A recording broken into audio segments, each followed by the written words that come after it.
What's going on? John Yo, Zannis and a very lucid and attentive Jimmy Toscano here, kicking off the a little post-game different show. than last year.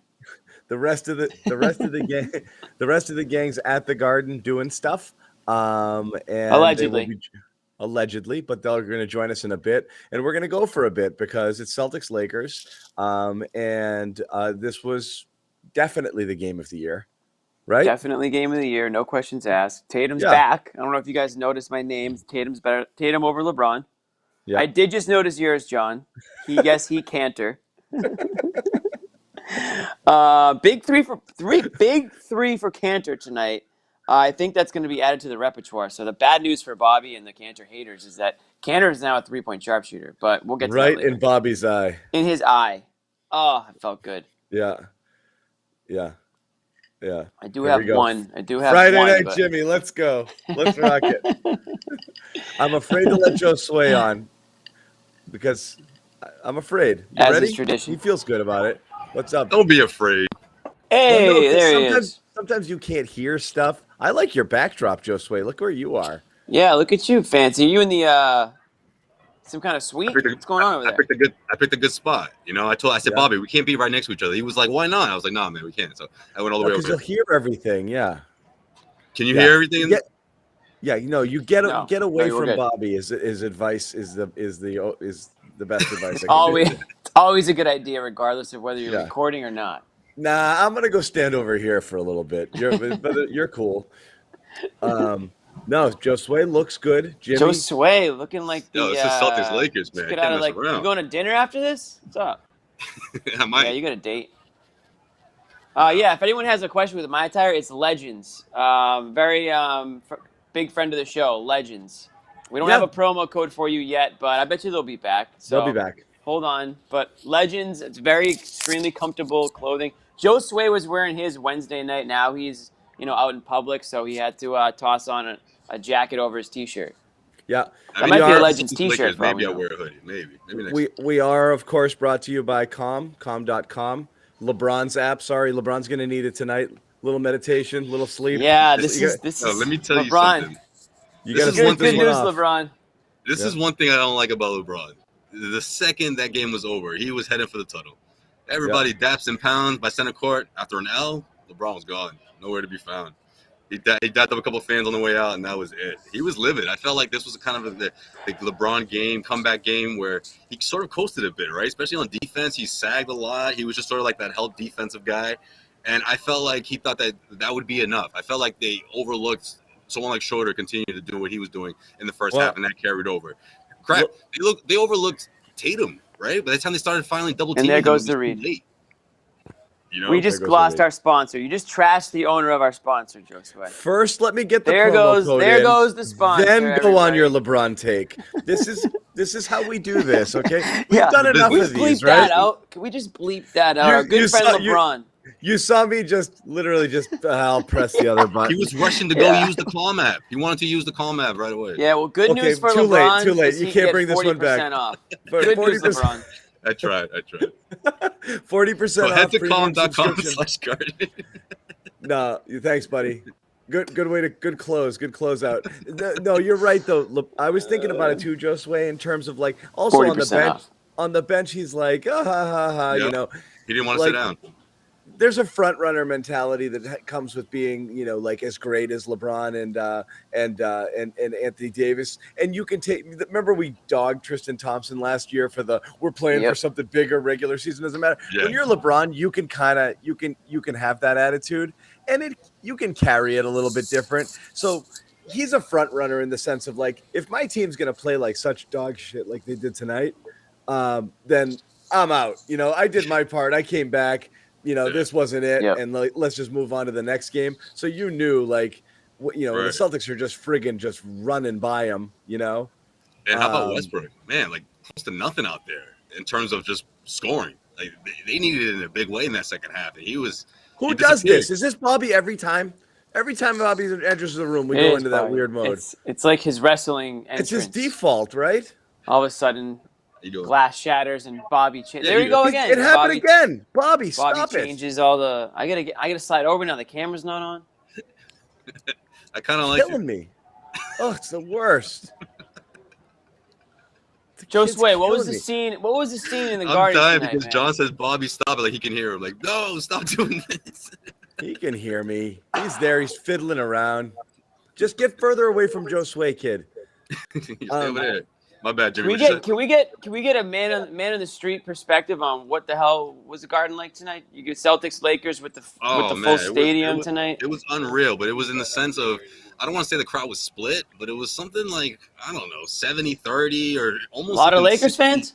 A lot of Lakers fans in here, man. You saw a lot of those You've- uniforms heading in, filing in, and the Celtics fans just obviously as the game kept going, as the Celtics finally, because remember they were within one. Bobby, that's give when us a thumbs up when you're ready, buddy. That's when the You know, we crowd went started away. really getting Yeah. into this, and then once they pulled ahead, that huge 8-0 run coming out of halftime, that Yeah. went that stretched a long way. I feel like the fans was dialed in from then on, and then the beat LA chants and everything. I haven't seen a Garden like this in a while. You know, Yeah. Yeah, you knew Been a they'd while. get up. I mean, look. How loud was Bobby's chants? that Could you was hear what, Bob- Bobby. Could you hear Bobby yelling "Beat LA"? Man, I think this is one of the first times I took in a game, reporting like right next to Bobby the entire game, and he's pretty studious on that side. I was surprised. Oh yeah, he's Yeah. taking his notes. Yeah, I was more at some point. Yeah, in he this game, I was strikes like, me as "Whoa." a nerd. Yeah. I was reacting more than he was for sure. So we'll break it down. We'll talk about everything that we saw tonight. But there's so many like legit good things. It's hard to center in on one. My biggest takeaway by far, and again, the individual performances. You had the really good Tatum game, a really good, probably the best Marcus game of the year, best Tatum game of the year, sure. best Marcus game of the year. I know Tatum had the 41.1, but the Definitely. effort was there the whole way through tonight in terms of the defense and a lot of different things there. So Tatum played a really complete game tonight. Marcus, Schroeder, Al was great. The Cantor minutes were good. Romeo came in there and had a moment. Yeah, So there's he a lot did. of That he steal was epic. For had Romeo. Romeo We had a don't have to real- talk about the shot, but it's a good steal. Romeo had a real moment, but the number one takeaway I think by far is taking it to the basket. Yeah, they didn't stop. They didn't stop. And again, there's people in the chat asking, was that just LA's defense is awful, or the Celtics was really bought into an approach that before the game they decided this is the thing we're going to do, and they did it because you could see them, the wheel spinning, passing up shots and working it. Like it was in their head. Nope, Exactly. we are not settling. We're going to go. And they kept making an extra pass until they had somebody who could attack something. And it more was importantly, sorry, go ahead. awesome. No, it was awesome. That was the best part of the game. More importantly, I think they started to notice, like, wait a minute, these guys are fading a bit, right? All of a sudden in the second half, the Lakers are a step slow, right? And I felt like that's when they really started to buy in. There's one play in particular I thought was great. Marcus Smart had a lane right there for him, but instead of getting the layup, he finds Al down low, like a perfect pass. Like when Marcus is passing like that, and you're not quite sure what he's going to do, like that's when he completely gets opposing defenses on their heels because they don't know. Is that the one where Melo didn't know where the hell the ball was? Yeah. And no, was that the same one? No, this is when Al converted and he got the N1 opportunity. So, of course, he could have got the layup there, but getting Al more involved, getting him to the free throw line, I felt like it was contagious. And then the next play, Tatum's going to the rim, and he's getting his own N1. He's turning the corner, and, Westbrook can't keep up. They try to double team him with Rondo and Horton Tucker, and he was eating them up like he's supposed to. You know what I mean? Like, obviously, those guys, he has the size advantage. And he took advantage, but not by taking the step back shots, but by going at them and getting to the free throw line. 7 for the free throw line. Like, that was huge. Huge. Yeah. It was a heck of a game for Tatum. We talked about it last game. Primetime Tatum. The way he was able to come back from the cold start, it was similar to what we saw a couple of days ago. But in this sense, I felt like a lot of those open shots were just coming out of the rim, just falling. But it still didn't make him think, I can keep taking these threes and they'll eventually start to fall. No, he changed his approach. And I think that changed everything for the Celtics in the second half. More so, and you like to see it. I will say, as an aside, nothing to do with the game at all. The complaining factor is something we talked about the Celtics. Holy crap, are the Lakers insufferable with that stuff too? It's LeBron. He expects a call every single time, but you got Melo in there too, and then you got AD. It's And all like, the former star. Yeah, exactly. oh my Guys who God. still think they deserve it all. So between that and again, Tatum's still doing it. Schroeder's working refs. I was rooting for Tex tonight. I'm like, just start teeing guys up. Like I don't want to watch it anymore. But LeBron, those Shocker. guys, the Lakers are unbelievable with that stuff. But yeah, Tatum was like, screw it. Here, I mean, it's not going to be I told you so. It's not like they're listening to like us and like, oh, those guys said go to the paint. But like the problems with this team is what? They keep Jacking working the bad ball. shots. They're working the ball around the perimeter to get open threes that they're going to miss. They're the worst 3-point shooting team in the NBA. But John, So we got do also give something credit else. Yeah. Well, you also have to give credit to someone like Schroeder. Again, like you didn't have that weapon last year. And even in the first half when they were settling a bit for jump shots, Schroeder continued to move that ball. Schroeder continued to attack the paint. He had a terrific game, all around. And playing against his former team, I mean, we sort of expected that. But I felt like that momentum shift started with Schroeder, in my opinion, in that first half. Sure, the Celtics were trailing mostly throughout. But once they got close, within one, going into halftime, they came out as a different team. It was just a great all-around win for this team. They really needed it. Yeah. And so that was the thing for me. And the Schroeder gear is that he's got that gear, so he does that. That's how he gets his paint. That's how he gets his points. We knew that coming in when the Celtics got him. But seeing all of those guys, Marcus taking it in and looking to dish. Richardson was consistently after they played with confidence. Yeah, a couple shots I didn't like in the first half from Richardson. Step back 2 and a contested 3, but everything else was going to the bucket for him too. All night long. I mean, that fourth quarter was incredible. I don't remember seeing a Celtics team do that for an entire quarter the way they did it there. And now they have a little bit of a blueprint. Like you have proof that this works. Like you don't have to be lazy and just depend on the threes. Now it's a little different in that fourth quarter when they were leading, so you can kind of play the game a little bit better. I think the problem with them sometimes is they try to tie the game up in one shot. It's like you can't just go down the court and tie the game up in one shot every single time. You're down by multiple possessions. Just work away at it, play defense, and when you play defense, good things happen. They constantly had the Lakers back in transition. I mean, that was the difference. I mean, I sound like Bobby right now, defense, but it really does matter. Wait, do the voice. I think you got it. But it really hey guys, defense. This team's atrocious on the defensive end. It's not his fault. He's the smart guy. We're the dumb guys, Yeah, we play the part. But we play the part. And the defense I've been translated playing to it offense, for a while, yeah. As it did. Yeah. And I know you guys talked about it, but I mean, it is good. And listen, it's one game, but it is good to see Tatum have a game that he did tonight because you just feel, that it's a slump. And I know we've been on the show saying it's a slump, but it was a long slump. And I'm not saying it's over, but when you have one of those high percentage nights, it can really get you going back in the right direction again. Jimmy, you got to do Bobby's laugh. No, I'm not doing Bobby's laugh. I don't even remember what I was saying. Oh, Tatum. It's one of those nights where, he can build off that, hopefully. Celtics can. Schroeder's just doing his thing. Like, I wasn't surprised to see him play the way he did. He's been doing it all season long.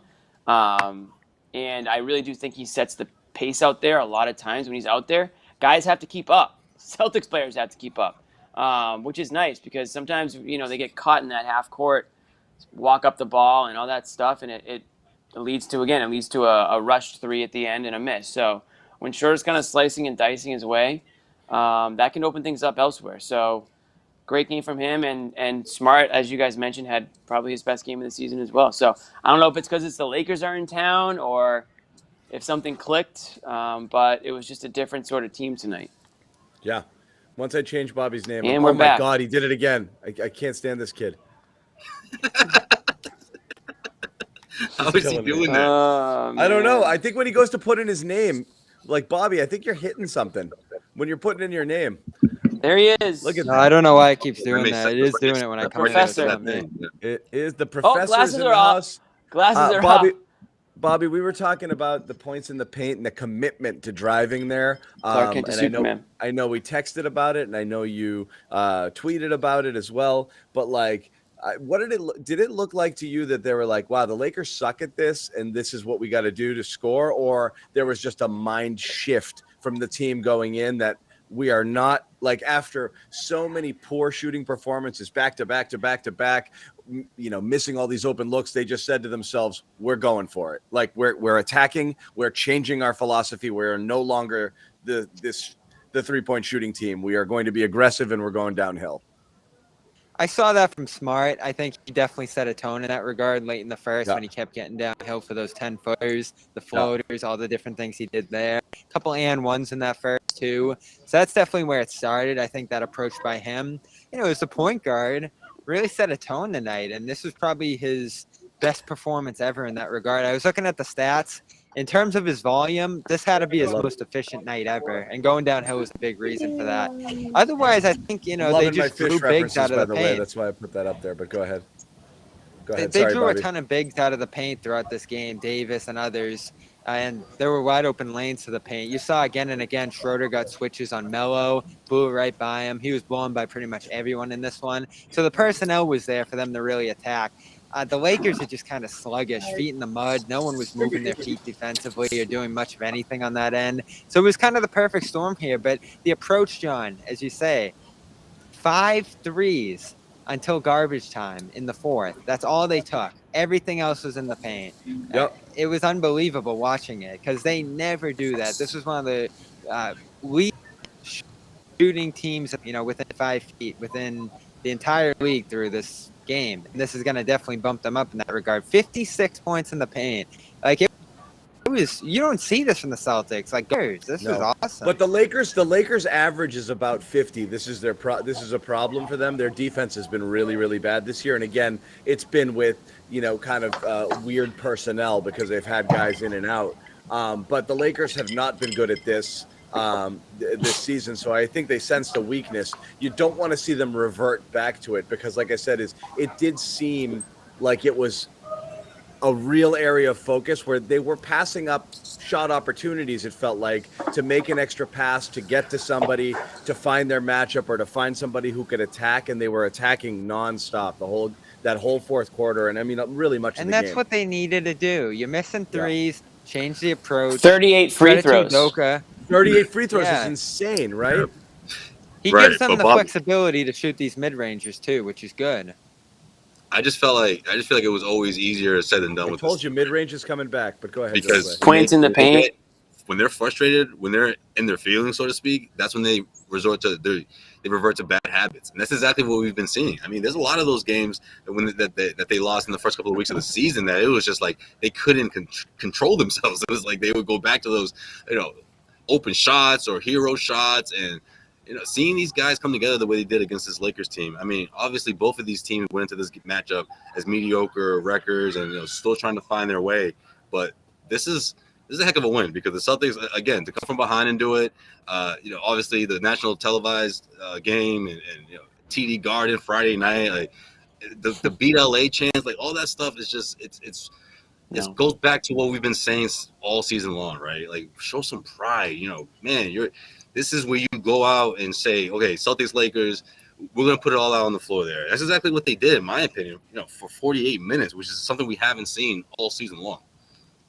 Yeah, and again, no Rob, no Jalen. So I mean, it's hard to short-handed. And you know what? Really, And Jimmy, what happened? What else happened? Together.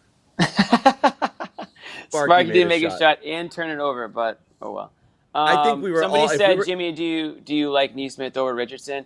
I said last show. What did I say to you guys? I said I'm starting to come around on Richardson.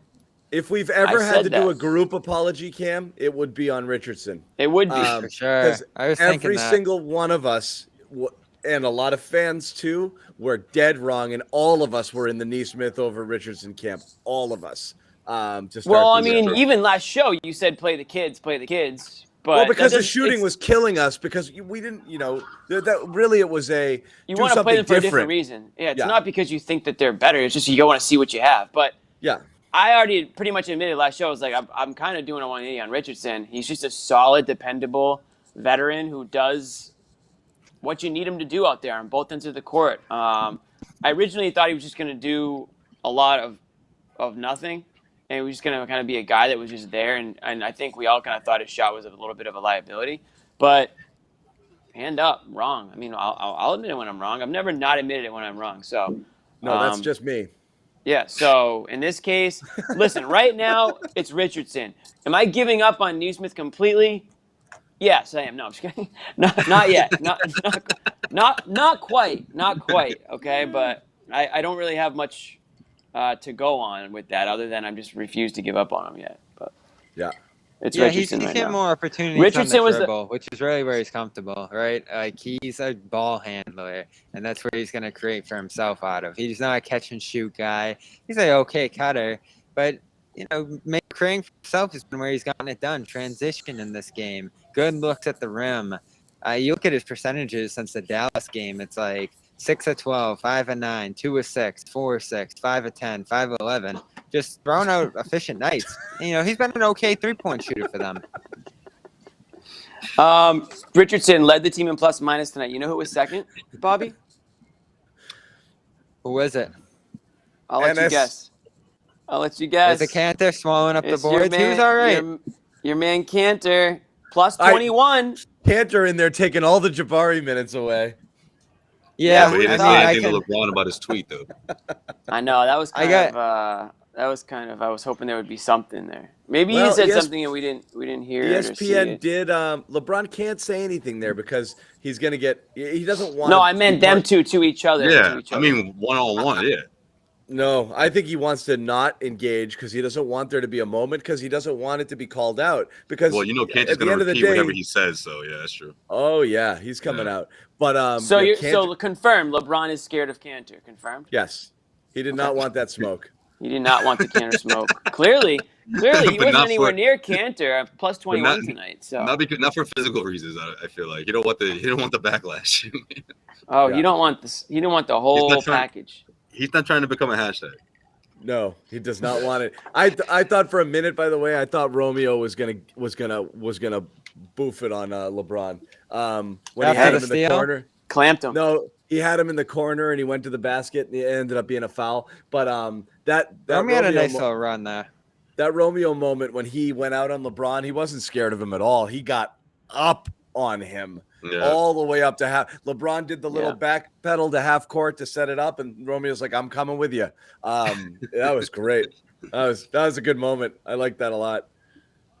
Yeah, it is great to see that they can keep for those kids. Yeah, he's earned his minutes right now. Go ahead, Bobby. I was gonna say it's great to see that they can survive without Brown now too, because obviously they're gonna take it slow with him. He's nearing a return. They didn't rule out the possibility of tomorrow, but they've given him these extra days off. As Udoka said, he's been pushing to get back, but they're taking it slow. And it's great that they've kind of just survived through this stretch here. They've competed. They've raised the level of the defense. They've found other contributors on offense. I love the Schroeder-Smart combo. Like, I really don't want to see that go away. They complement each other so well. Neither of them shoot, but it doesn't matter because they both attack. They're both so good on the defensive end of the floor. They're both playmakers. Like, that's such a good thing that you're about to break up here when Brown gets back, and I don't want to see it happen. Well, you got to leave Grant in the starting lineup, so one of those guys has to go. Grant was awful tonight. Grant got the LeBron treatment. Why'd he double Tucker off of LeBron? That was one of the craziest things I've ever seen when he dunked early in the game. I mean, I don't know. I mean, this wasn't. There was another play, too, I can't think of that was kind of ridiculous. Well, they did hit a three down the stretch and, had an offensive rebound, too. So he did a few things.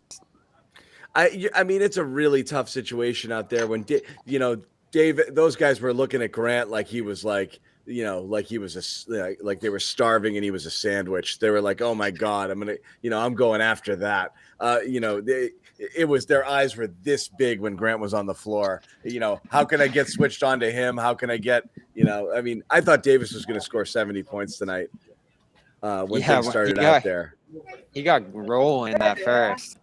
Yeah. That's another thing. They were down 12 in this game, and then they just shot ahead. That's why that stretch for Smart got like 4 or 5 shots around the rim and that late in the first. That completely changed the game. I thought everybody just kept flowing downhill off of that approach by him. And I got to say it over and over again. This was the best offensive game Smart's ever had.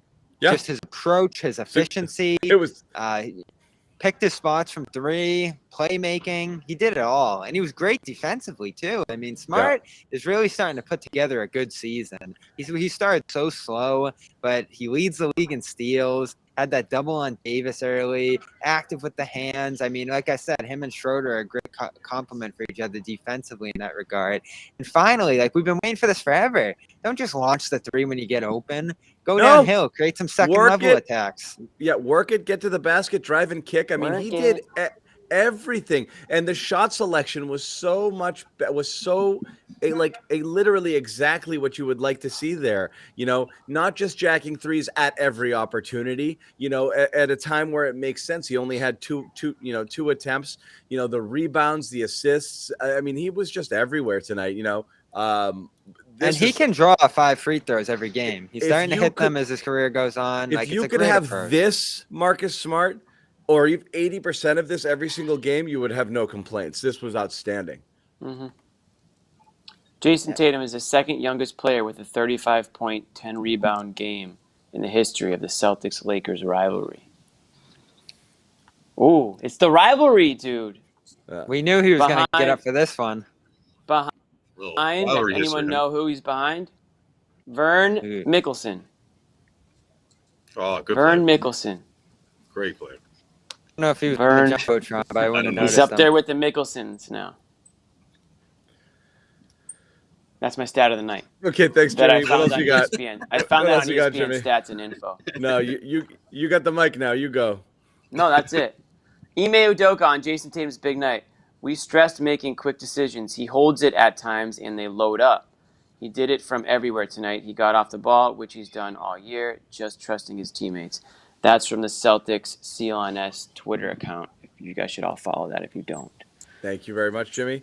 Yeah, that back to you. No, but that's it. You got to pass out of the doubles quick. You can't get dribble if you're Tatum. You've got to make your decisions fast. Move the ball or attack. You say that all the time. They say the same things to him. We're not idiots after all. I know, but I mean, it's like literally, it's like, oh my God, don't, because again, it's go and run. Go. He ran a little bit in this game. You can move with it now. You have the ball. You can now go. And then once you pass, go somewhere. You know, like there were a few hustle plays from him too in this game. Like it was a playoff game where he stole the ball. The LeBron tip, you know, from exactly. Westbrook. Or you know what I liked? What I really liked was in the fourth quarter, the and one and the huge fired up celebration into the crowd. You don't really see that too often with Tatum. This is like a playoff Rondo kind of rise up for Tatum, you know? He was feeling it tonight. There was a different level of aggressiveness for him for certain. And again, I said this last game.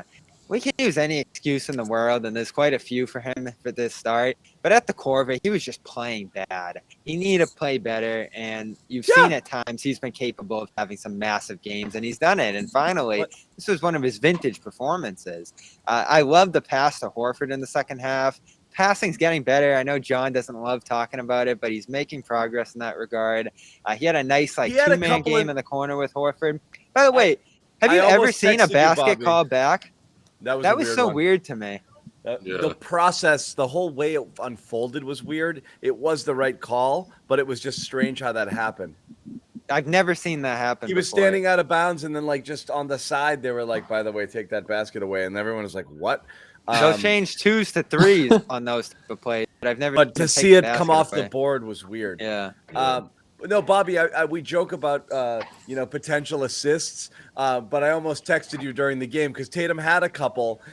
When they did start a little cold from 3, but Tatum had a couple where he swung, to Grant on a good pass on an open 3, and he just missed it early. And it's. Making those passes matters, and he was trying to make some of them. And again, they're not all going to convert into assists, but he's trying to move the ball, even if it was just to get it moving instead of just to stay, with him, with everybody else standing around. That's as much the key as anything. Just get it out of your hands. You don't always have to get the assist or give it to the guy to score. Just keep it moving a little bit. And they did that tonight a lot, so credit to him for that. Yeah, it's like the offense is learning that if you give the ball up, you can get it back, and it I happened in this know. game. Exactly. That's what we've that's been a John saying. line from last seation. I know. You'll get it back. Don't worry. They're so afraid. They're like, if I give this up, I'll never see the ball again. I'm like, you will, guys. You will. It happens, you know? If everyone does it, you'll get it back. Especially if you run somewhere else and you're like in a good position, someone might recognize that and give you the ball, you know?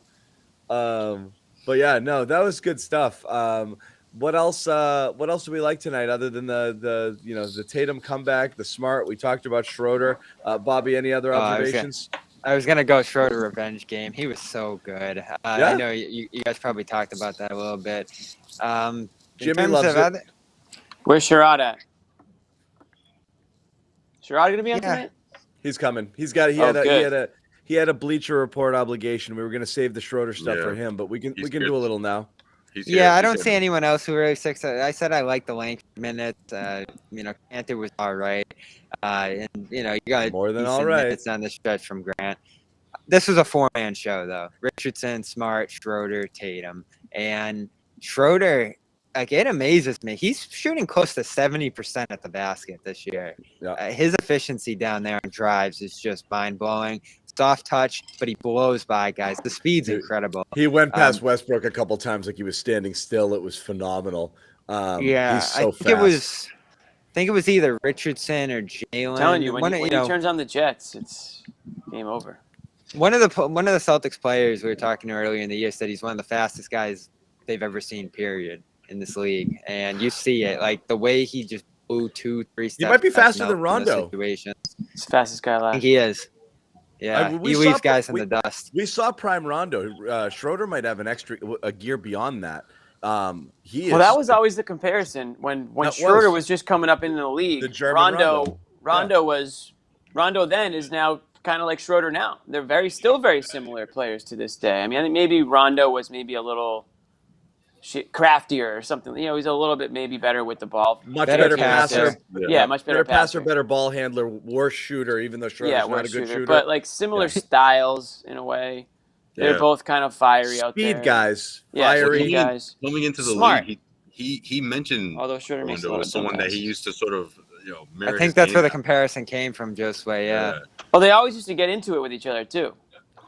Well, yeah, but also it was a level of respect from Schroeder, right? So I feel like just him watching Rondo, you saw it naturally. Now you see it even more so because he's developed. He's been in the league for quite a while. You remember what was the number one? I don't know if you guys remember back then. The number one anecdote told about Rondo when he was entering the league. The one story that everyone would tell about him, just to talk about how fast he was and how impressive he was. They were talking about like a play where he made a basket. And then sprinted back and intercepted the inbounds pass at half court. Just how quick he would be. Like he was just like bing, bing, bing. But yeah, Schroeder's insane right now. That's the thing is like he's such national a TV game for Schroeder. But you see, he had 3 or 4 really sloppy passes in the first half. I was just gonna say the behind the back out of bounds. But I think all 4 of those turnovers were in the first half and none in the second half. So he cleaned it up a lot. But again, when you need offense and when things like tonight, everybody went to the basket, but how many nights have there been where no one's generating anything offensively and it's contested jumper, bad shooter taking open 3 and Schroeder's like, "Oh, screw this." And he just goes and he gets those buckets. And you're like, oh, thank God they got an easy basket or 2 with him going to the cup. He's done it all year. I think he's averaging like 18 points a game now, right? Yeah, he's getting there. We're going to hear from Marcus right now. So I'm going to bounce over the presser and bring back some fire. Do your thing. All right, Bobby will jump and we'll keep going. While Bobby's gone, I'll take a moment. Will I take a moment now? Should I take a moment now? Will you take a calm moment? I might take a calm moment. We're pretty calm. But I do want to let people know. No, we're going to take a calm moment, I think. Okay. I got to find it. So calm.com/garden. I got to find my read. 40% off your subscription to the world's #1 sleep app. And it's not just for sleep, although that's by the way, aspect of it. sleep app and sleep apnea sound too much the same. Yeah, but that's a good point. Anyway, it is a good point. You got to do something with that, Calm. But calm.com/garden, 40% off. As we said, #1 app for sleep and meditation, teamed up with LeBron James to help you activate the power of sleep. When it comes to athletes, you always hear about physical fitness, but the other side of the game is just as important, and that's mental fitness, and that's what Calm does for you. Whether you're an athlete or not, just to be on your game, #1 app for sleep and meditation is what you should be focused on now. You got sounds of – are you playing it, Jimmy? Yeah, so this is the ocean. This is white noise called Ocean, sir. You're not feeding it to your mic like you usually do? All right. So if you ever grew up around the ocean or the beach and that sort of sound resonates with you, then this is perfect. Shout out to all the people bring on you hold. right back. Or maybe you want an amazing vacation and it just calms you down, no pun intended, to hear something like this. Perfect situation for you. Perfect. And you can get it for 40% off right now. Thank you, Jimmy. And if you hate the ocean, then you don't have to go anywhere near that sound. You can go raindrops. You can go, anything you can think of, really. Yeah. Fan. Just a fan. Stories. They got stories. And they also have music. I know I've said that before. Yeah. So for limited time, 40% off. Limited time, 40% off Calm Premium subscription. Calm.com/garden. CALM.com/garden. Head over there. Get your 40% off. So this is a Breathe In remix from Ariana Grande. Calm.com. Get it off. Hold on. Jimmy, explain No, I can't. Jimmy, we don't want to hear your cover. Oh, right. We can't. Right. Okay, it's off. Okay, but just picture Ariana Grande's Breathing song, but it's remixed by the Calm folks, and you can actually can't do music on YouTube. Yeah, John's gonna get an email can't from do BMI. the music. Copyright, Jimmy. Is this we've done. We'll bleep that part out. Anyway, it wasn't stereo quality, so I don't think anyone's gonna be too upset about it. There we go. Friggin' drunk Jimmy. Have a sip. There we go. Oh yeah. All right, that one's on me. That last one was on me. I'm not equipped for copyright infringement talk right now. Copyright strike. You got about 6 to the left, right? How many? No, me and Ariana go way back. She'll be okay with it. No, we'll be good. That's a tech for Jimmy. We need like. Get teed up. I got too excited with the read. That's just me. Teed up during the read. I left it all out there for the read, man. He did. Josue, so you're there. Any other scenes from the game?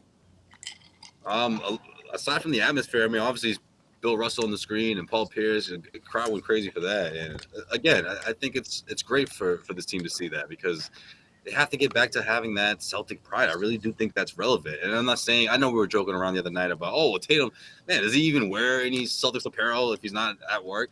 I mean, yeah, we were exaggerating a bit, but obviously we would like to see guys like Smart or, Tatum mention the fact that, hey, this is an honor, not that it's about winning championships in the city, because obviously it is. It's not like, if you don't win one, then you don't understand how prestigious it is.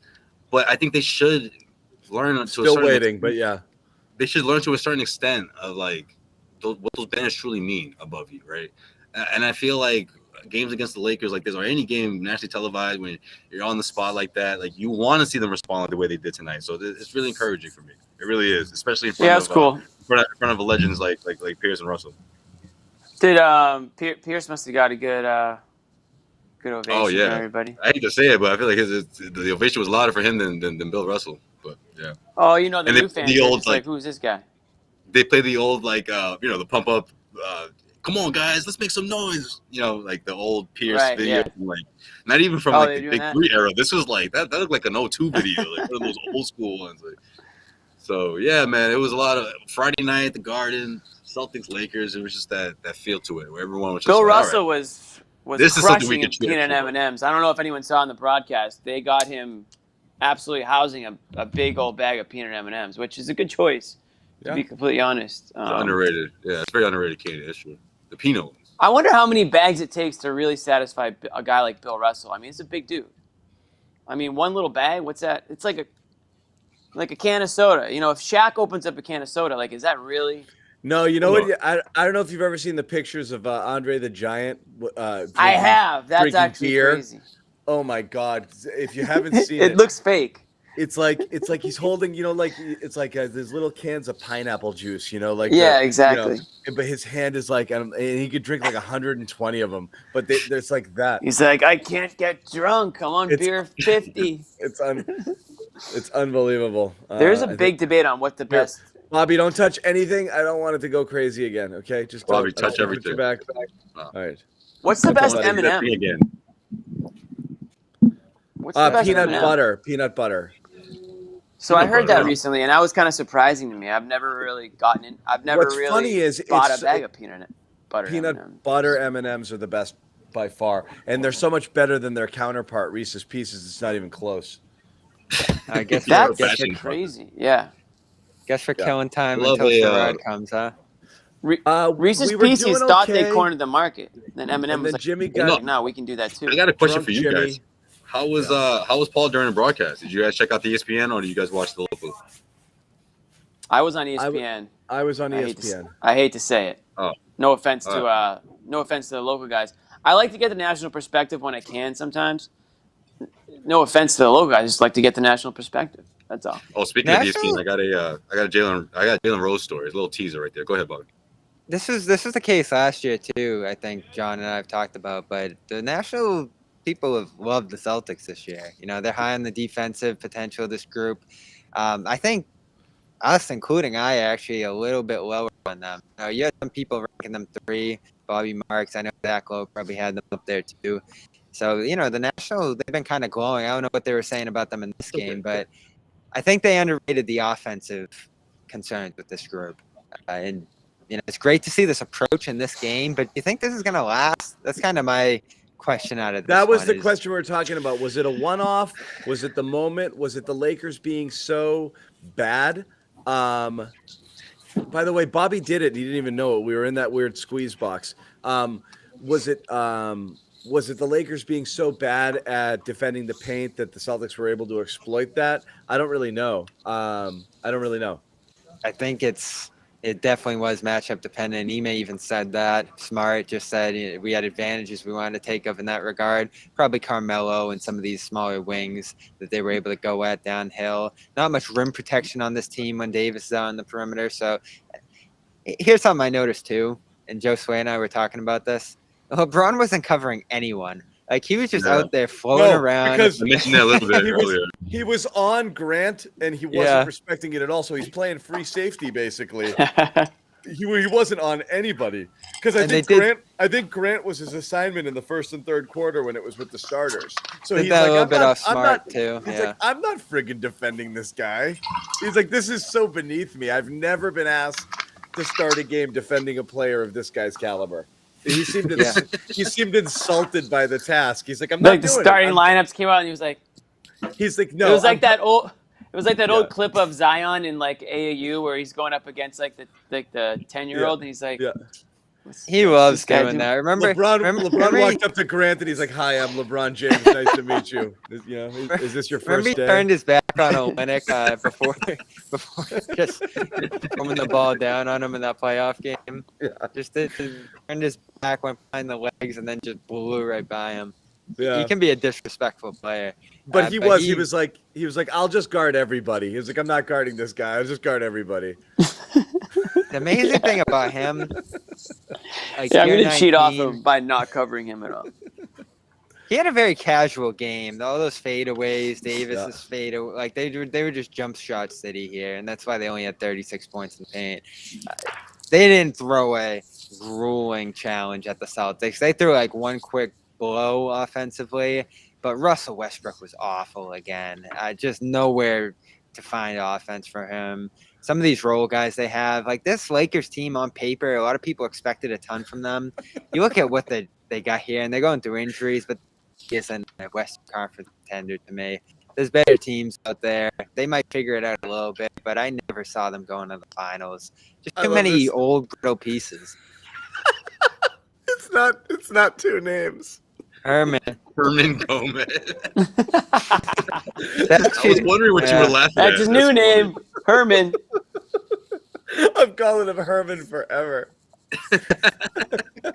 Why don't they play Herman Gomez? Because he doesn't Herman. exist. He's not a human being. I love it. Herman Gomez. Hernan Gomez got 3 minutes tonight, though. It's like getting funnier now. We're just kidding with you, Tino. It's nothing crazy. I know. Tino's like, shit, voice text. Yeah, no, I get it. I knew it was an accident. It just, seeing it on the screen killed me. That's funny because your texts come out like that sometimes too. It's exactly, it's like my voice to text shit, you know. That doesn't even seem facetious either. I think, you just kind of, no, just kind of how it came out. Do you think it was voice text? No, I just think that was an autocorrect. Yeah, he typed in Hernan Gomez and it split it into Herman Gomez. Yeah. We always just call that one player by his full name, no matter what. We got the Schroeder spelling spinning everybody's heads. It's a tough team to type out this year. I know. We'll get there. But yeah, crap. I don't know. I mean, back to back. See, the best thing about tonight is like you don't have to wait a couple days to see whether or not there's going to be a letdown. Back tomorrow is a good thing. So I do want to see it. Having a little bit of a blowout and getting able to. I mean, that wasn't a full rest sort of game. I wonder if we get healthy. It feels like, the word on Jalen was he needed a couple more workouts to see if he's going, and that to me means he's not playing tomorrow either. That was someone followed up on that, and he was like, "Oh, there's a chance," but maybe 2 more workouts. That does kind of sound like it's days, right? Yeah, exactly. Bobby, what did you get anything from your guy Marcus or no? No, nothing too crazy. I mean, he was talking a little bit about the strategy and what got them downhill. Talked about the matchups that they like, but him just reminding guys too not to settle. That is interesting, given his past approach. But at the same time, like I just got to give him so much credit for actually making that adjustment. It's late in his career to be making that change, but this isn't just a one-off for him. I actually feel like over the last 2 weeks we've seen him downhill a lot more. Other than that, just kind of some sentiments that he didn't expect much out of this opening stretch here. He knew it was going to be tough between the coaching change, some of the role changes, all that kind of stuff. And that's basically what's led them here. And, 8-8 through a pretty grueling stretch, lots of road games. With the upcoming schedule, Thunder tomorrow, Rockets on Monday. I know the Nets could be tough on Wednesday, depending on who's out there. There's a chance for them really to start to pile up some wins here, start to build a little bit over 500. And, you look at the standings, they're only about a game. We talk about guys being like a shot or two off of their averages and like what's normal for them. They're really a game or two back of where we predicted them to be. So the backdrop of the start isn't too dramatic. I don't disagree, Bobby, but what I'll say is like, even of their wins, there's only been like 3 all year, maybe 4 of the 9 where you weren't pissed at the end of the win, they were kind of like, they won it, but it was hideous, so there was a couple good ones. Obviously the Miami one, the Charlotte game I thought was good. They don't have a bad loss, do they? Milwaukee, you had 3 starters out, starters out, and you had to go to overtime. Maybe that Cavs one. Are you kidding? They lost. They've blown Raptors blowout. What do you mean? They've blown 2 19-point leads this year. They lost. They got blown out by the Raptors at home in the home opener. They lost both to the Wizards. That's both to 2 out of 16. Both to the Wizards. No, it's more. I don't think that was. The Wizards are the best team in the East. I know, but still, they lost 2 games to the Wizards there. They looked like, again, they're down 2 starters, Atlanta. Oh, I thought you were labeling that one of the disappointing losses. No, just saying it's a fact. They lost 2 to the Wizards. I'm just saying they probably have Bulls and Cavs, 2 bad losses. And Toronto, 3 for sure. Yeah. Cavs are a good team, though, and they were pretty short-handed for that game.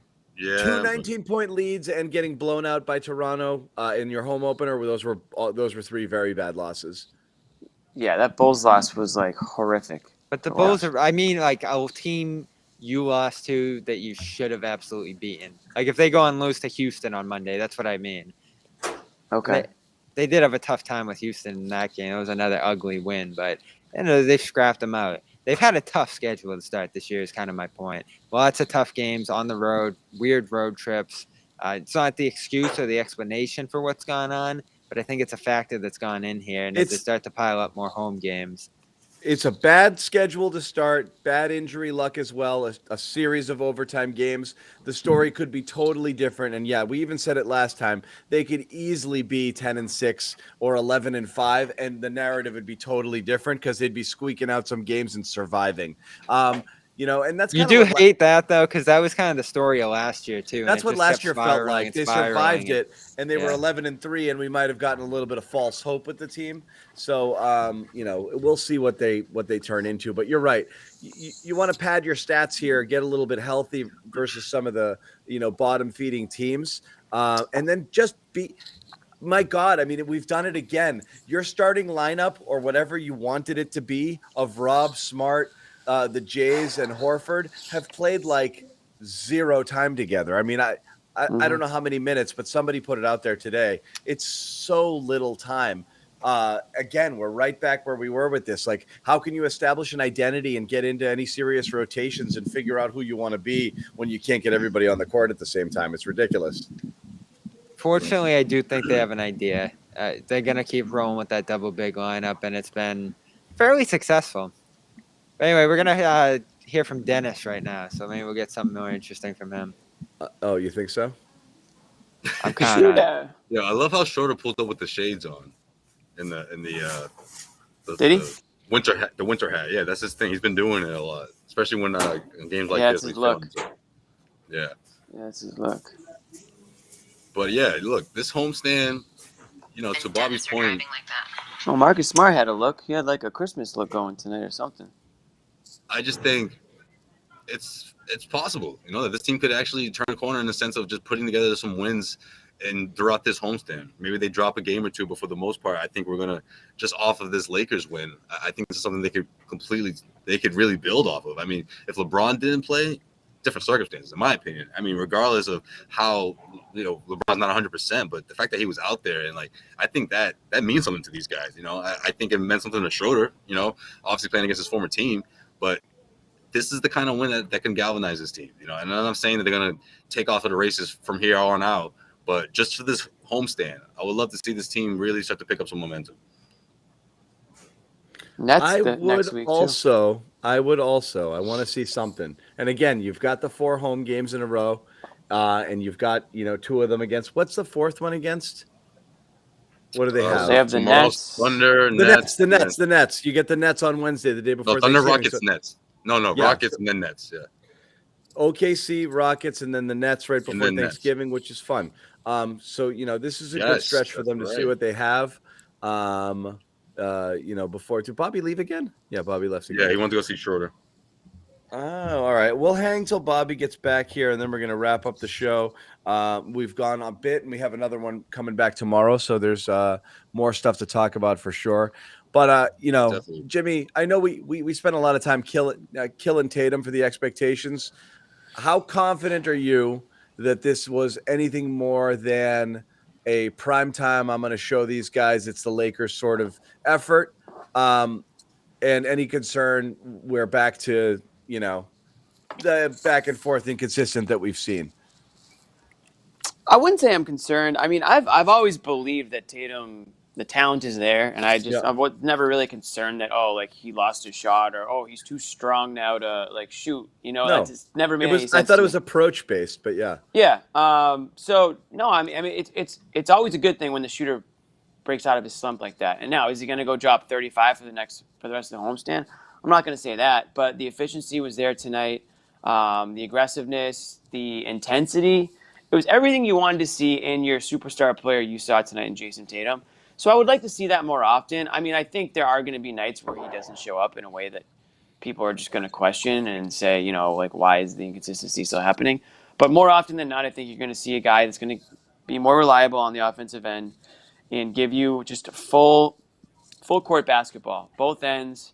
That's what I'm looking for. So it was great to see it tonight. I mean, I didn't expect 37, but I thought that he would definitely show out against, the Lakers, a team that he's, grew up. Obviously, we all know the whole story. And, ESPN game, and he likes to silence the doubters. And the one thing I'll say about Tatum is that everyone on the court respects his game, whether it's his teammates or his opponents. They all know. They go out of their way to say how good this guy is. I mean, even like randomly, we were all looking at the Tristan Thompson quote. He was on the podium, was it last night or the night before, kind of going in on the struggles that they have, and he went off on a quote and he listed like 4 or 5 of the best players, and he listed basically Tatum. saying. And he listed Tatum. Yeah, I mean, he basically we don't have a LeBron. We don't have a Luka. We don't have a Paul Tatum. George. Yeah. We don't have a James Harden. We don't have a Jason Tatum. And it was like, if that's what these guys think of Tatum as, or what he's capable of being, then yeah, we're gonna have nights where we're all frustrated and we say hurtful things and we say things that we maybe don't mean. But we all know what this guy's capable of when he puts it together. Yeah, I mean, I think we all knew it wasn't a matter of if; it was a matter of when, right? We knew this wasn't going to it wasn't the beginning of the end of Tatum. Like we knew he would turn around eventually. We just didn't know. Like we've seen in the past, especially with Tatum, that these slumps can last a while. So that's what kills me. Is again, it wasn't the misses; it was the approach. He kept when the worse it got, the more he relied on the stuff that was making him struggle, which was ISO and long twos. He was ISOing at a greater frequency than he had in either of the last few years, and he was taking a higher percentage of shots between 10 feet and the three-point arc, which is like the only 2 things they've been telling him not to do. You're trying to drill in his head. To me, yeah, take the threes. Like I didn't want him to stop taking threes. If they're open, you want to take threes. But the rest of it was work for your baskets, get to the line. Like it's so frustrating watching him just try to set guys up and get hot that way. I know that's how it's worked for him in the past, where when he went on that stretch, the pre-bubble stretch, where he just lost his mind and he was dropping 45 every game. Yeah. That was all contested too. That was basically just him just shooting it in people's eye all game long on these shots that like everyone on the opposing bench was like, oh my God. He went on one of those types of runs where it's like, whatever. Tonight was going to the basket, going to the basket, going to the basket, going to the basket. That's what you need to do. The right amount of threes. He took them, a couple rimmed out, but they were all good looks. He wasn't doing the setup, step back, all of that stuff. I mean, you know what else he wasn't doing? Much better approach. You know what else, John? He wasn't sulking. And this is I'm talking about a little. Yeah, but I'd say I feel like you're thinking about 50% of his drives end with his arms in the air. Yeah, but that's the thing. Yeah, you're thinking about the way he is. Like, the way he is like, with even when he makes it, where was it? You look at him, they're always up. That's such a like the lasting impression is him being like running back, like looking back. That's all right before the camera pans to the rest of the action. The last thing you see is Tatum looking around like this. Even after so true. That's his logo. But no, what I mean by that is I'm not just saying the way it looks when he's looking at the officials. I'm talking about how it looks for his teammates. It's like we know he's not checked out, but it was that sort of body language that it's just not encouraging for your guys.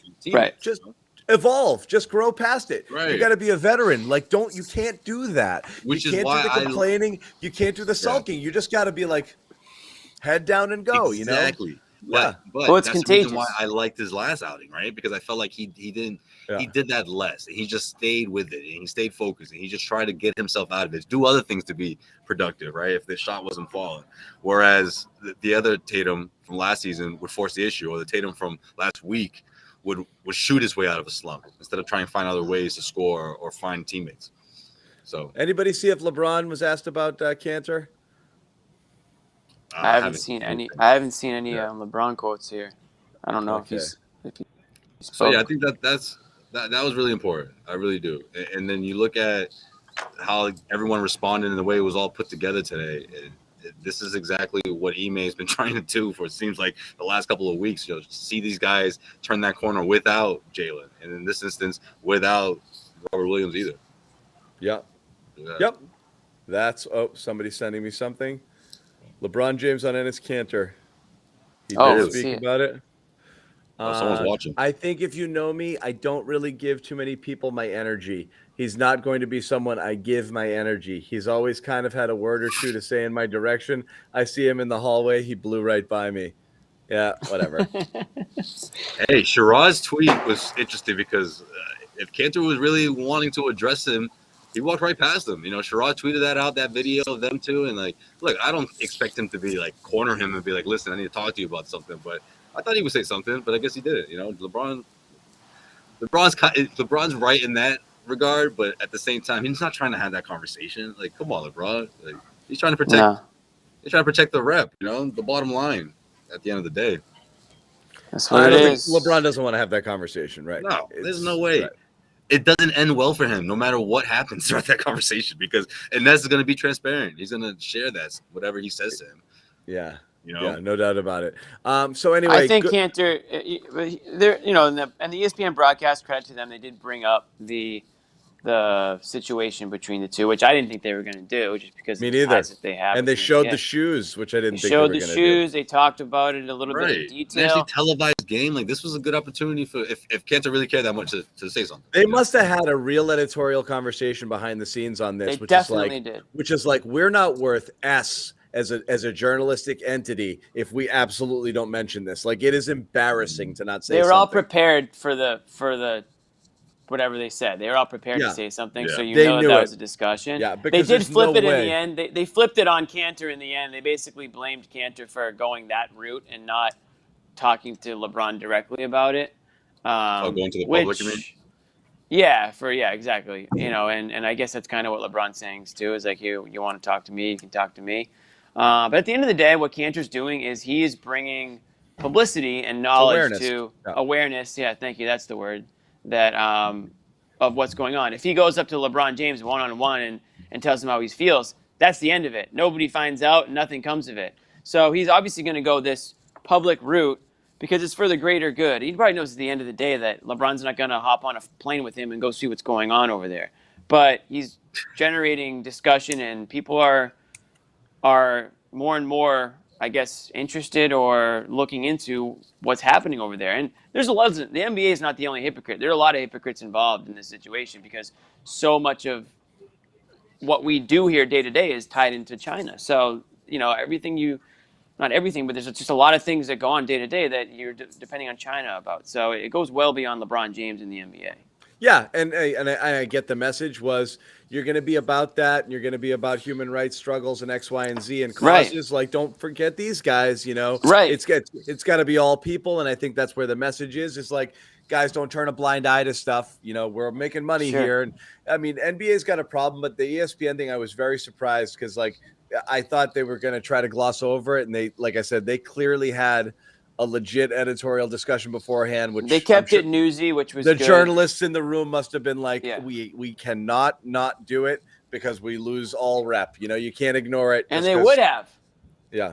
I would have definitely said something on, not that nobody cares what the hell I think, but I mean, I'm sure there's been a lot of people that have been like, wow, like they just completely ignored the whole thing, which just goes to show it does give you a peek inside like how media works and how business can affect the news that you're getting and the stations that you're watching. I mean, no one's an idiot. Everyone knows that, depending on the relationships that certain but it is funny that ESPN have. Was critical of Cantor more than LeBron. Right, that's what that was. They flipped it on Cantor in the end.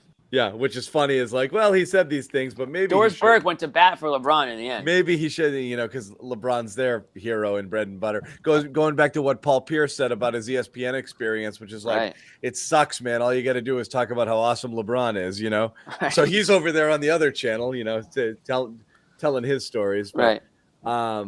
Anyway, yeah, I'm glad they brought it up because it would have been real horseshit if they didn't.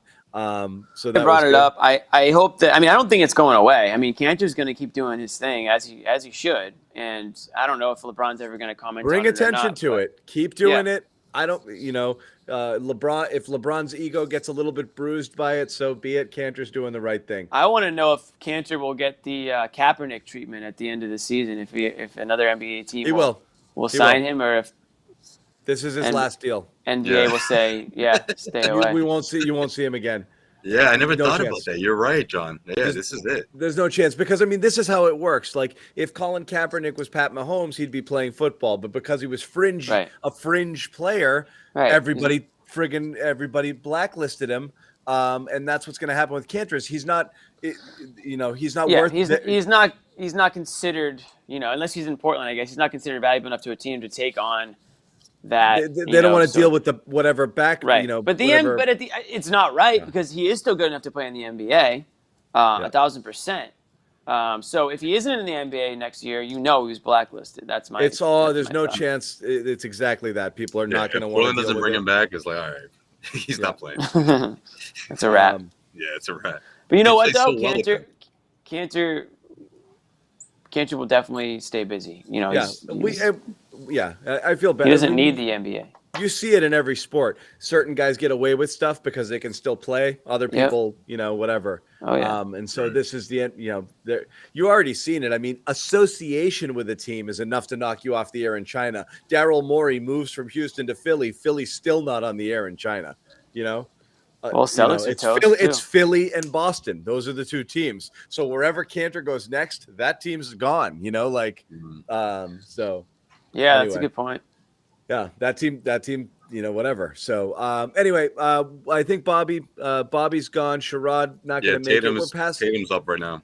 We're past the hour mark. Those guys are still talking. They're enjoying themselves. So we will once again draw attention to our sponsor for the evening, calm.com/garden. Jimmy, keep your phone in your friggin' pocket. 40% off a Calm Premium subscription. Go get some right now. Don't look at me.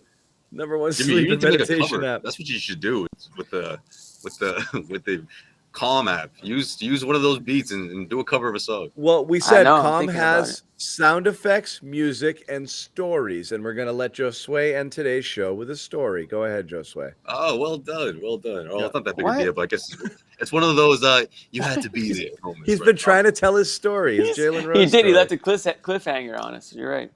I'm sharing an elevator with him, and you know how it is getting up to the media, up top. So the guy starts going down. I'm like, oh no, man, you wanna go up? He's like, oh no, we have to go down first, and then we're gonna go back up. I'm like, oh, all right. So the elevator drops. I'm thinking Jalen and I think he was with someone from ESPN. I'm thinking these guys are getting ready to go out, thinking that the elevator's going up. So as soon as the elevator opens, they start walking out, and I'm like, no, guys, this isn't the media section. It's upstairs. They're like, so Jalen stops in his tracks. And he's looking at me like, man, you're saying this with such conviction. I'm gonna stay in the elevator. I'm like, yeah, man, you're going up. And the woman, the ESPN was like, no, Jalen, we're going outside. I go, no, trust me, the media section's outside. And she goes, no, we're not going to the media section. I'm like, oh. And then Jalen looks at me, smirk, just goes, well, thanks for looking out, man. Like, kind of like shakes his head and laughs. I'm just like, you know what? I shouldn't have said a word. Like, why did I get so into that? You're trying to be helpful, man. Because everyone made that mistake. The elevator's going up, and then you just step out, and I'm like, no, guys, no, you don't want to, trust me. Where were they going? Wherever they were going, you weren't allowed, I'm sure. Yeah, they were going somewhere much cooler than the press area. Yeah. And the way Jalen said it was kind of like stay in your lane, bro. Like, don't worry about us over here. I'm like, all right. Jalen was like, what's this guy's deal as the elevators close? But he was listening to me at first. Like, he's kind of looking at her being like, no, I kind of believe this guy. And then this guy knows stuff. And then sense came through. He was just like, wait a minute, why am I listening to We're like, see you at the Red Lobster, Jalen, as the elevators close on you. He's like, good looking out, man. I'm like, sorry, Jalen. Sorry about that. Yeah, I tried. That we're good. Have fun. You too. Yeah. Yeah. Elevator dude's looking at me like, dude. Jalen's like, I know what I'm doing, man. Security guard, like, yo, get security, get this guy out of here. Yeah. No, like a Bobby. Fan, just drunk fan just got in the elevator. He's looking at my badge, my media pass. Like, is this legit? What's this? Yeah. Make sure that media pass is backwards. We don't want anyone seeing what it said. I don't even. Somebody might be trying. If somebody. Yeah. Somebody had a good comment. I'd expect that from Bobby. Come on, Josue. Oh yeah, I saw that. Yeah. That's pretty cool. That is funny. Someone was trying to get in. If it's Bobby, I'm not letting him in. If it's Sherrod, I'll let him in for a minute. Oh, you can't tell? No, they came and left. It's definitely Bobby. Yeah. Because he will have to go listen to a news conference, said, right? Take some calm, Josue. Yeah, so seriously. Yes, exactly. Richard knows. Richard goes, it's the conviction. Exactly. You can damn near convince anybody to do something if you do it with conviction. No, you absolutely can. I tell people Yeah. that's one of my pieces of advice to everybody. When I have either interns or students or people, younger people I work with, is just act as if, like Right. nobody knows any Fake it till different. you make it.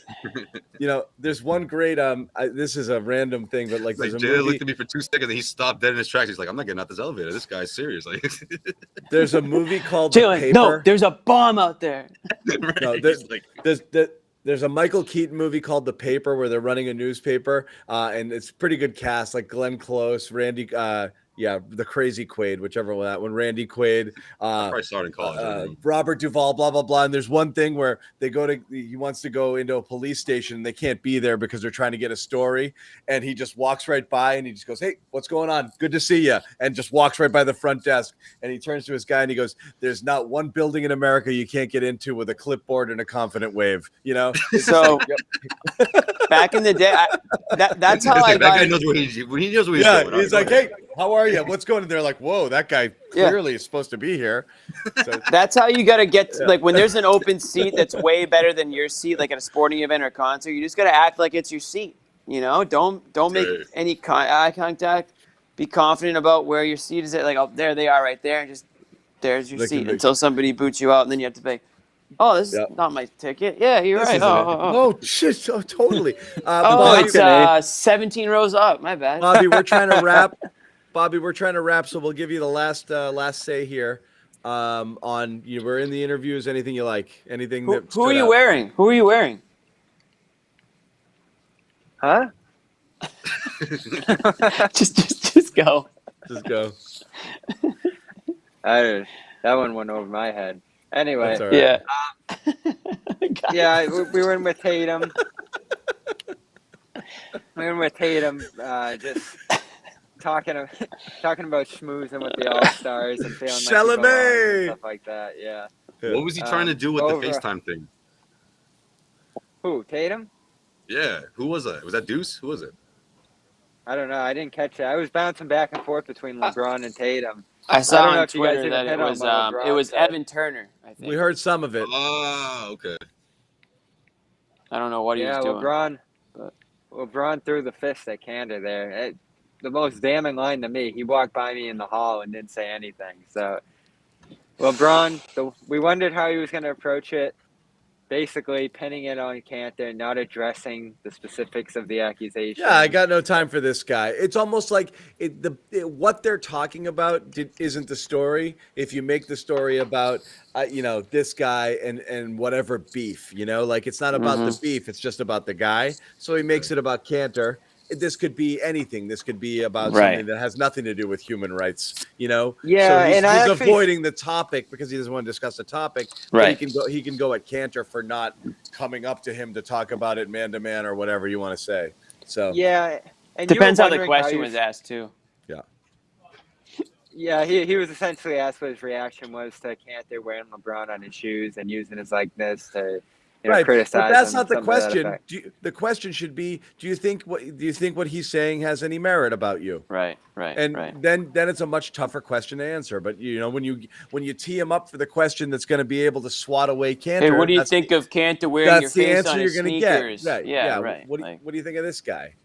So hey, get a load of this. The way he asked the question really is so key, and these guys know it. Like. They know give them the out, they're gonna take it. And hey, how big a doofus is Kanter? Basically you're teeing them up for it. Yeah. Hey, pretty lame move by Kanter. Yeah, LeBron, that guy sucks, huh? Hey, right? I'm surprised remember that time we joked about it? I was getting ready to queue up the question. I'm glad someone else asked. I'll give whoever that was some credit. Anyway. No, you want to ask it. You want to ask it next time. John, you wondered how he was going to get out. I kind of had an idea remember the scuffle they had when he was on the Knicks and they got into it? That was essentially what he threw it back to. He's always had a problem with me. I don't know what's up with this guy. Yeah. So there he goes. I'm not going to answer anything else about it. Going to label him a hater. The lines have been drawn. You're either Team LeBron or Team Kanter from now on. And I know what side I'm going. I know who I'm going to war with. Yeah. Yes, he Kanter. Yes, he Kanter. All right, so Bobby, last, like I said, you've been in and out here. So anything you want to close on? I like where they're headed the next week or so. I think they'll have the Thunder. The Rockets are a really bad team, so the schedule's lightening up a little bit here. That Nets one's going to be big on Wednesday. But overall, I think as guys start to enter this lineup again, I'm curious on Rob. No real update on him today. That'll be something to look for tomorrow, just in terms of his outlook, because didn't seem like he was going to miss a ton of time. Now we're talking about 2 games here. They got to get him back as quickly as they can, because they're still at their best when he's on the floor. But overall, like it's great. This is my big takeaway from today, that you can sustain without some injuries, because this team didn't look like it had the depth to win a game like this with 2 starters out, and they did it rather handily. Big breakup for Tatum too. You can't I think that's actually something that could keep rolling, is this Tatum stretch going forward. Yeah. It's cool. The 2-star without 2 starters against a quality opponent, and playing this caliber of basketball, like I said, there's literally nothing but positives about tonight. So you're dying to carry it forward into tomorrow. You know, like people were joking on the thread here, like, I can't wait to see the Garden Report tomorrow when they lose, you know, and like Thunder have been the ultimate trap game this year. Ask the Lakers. They've lost to them twice. Yeah. Yeah. They got 2 of those. So careful there. But anyway, yeah. He's on a run right now. They lost to the Bucks by would y'all let John finish? So they're coming from Milwaukee for what it's worth. It's so close. So close. I'm trying to end the show. I know. I'm just screaming Would out you let names. him, please? Good night, guys. You. You guys got stuff to do. Sit tight. Sit tight. I got something for you guys right after. But once again, thanks for watching. Subscribe. No Pats this weekend, but we got Celtics tomorrow and then another Celtics game on Monday. So we'll be back for more. 24 hours or less. So we'll see you then. Again, com.com. Go get some.